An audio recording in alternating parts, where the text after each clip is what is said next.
Metaphors take us to the heart of psychotherapeutic process, and also metaphors are embedded in all our psychological theories about psychotherapeutic process. So maybe metaphors quite important.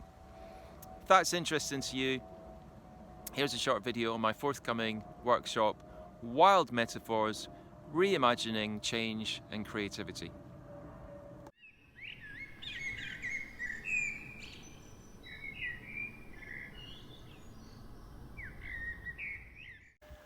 Metaphor is an imaginative leap from the known into the mysterious and strange. So for example, if I say, I'm feeling brighter today, that's a way to take something known and familiar, a brighter or a darker light, to convey something of my feeling, my mood, my experience, which is a kind of intangible process that you can't really point to, measure or weigh. But metaphor allows us to picture, imagine and convey that to others.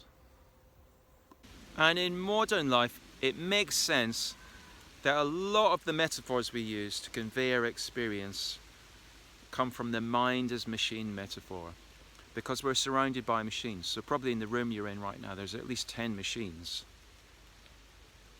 And that's the known and the familiar. So it makes sense that we draw upon that to convey something of who we are and how we are.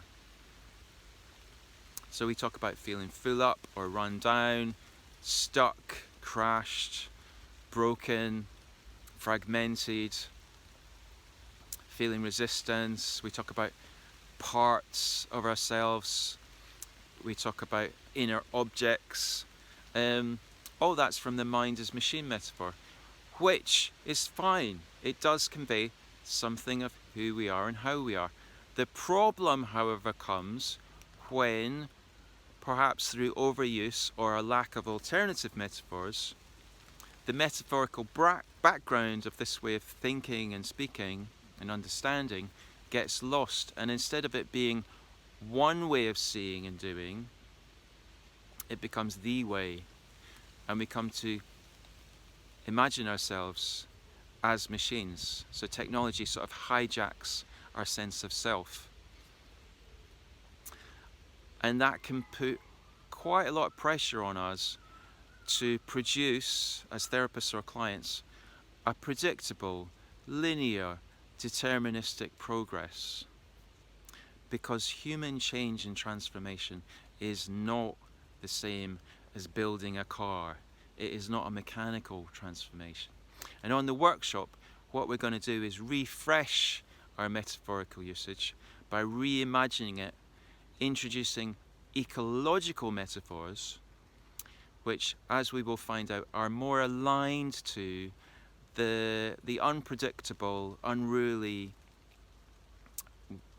and strange and mysterious happenings that most often lead to transformation and healing. Okay, that's enough for now. If that's of interest to you, do come along, 22nd September, online with Psychosynthesis Trust. Be very happy to meet you in the Zoom, and we'll take all this further. Okay, so take care. Thanks for watching. Bye-bye.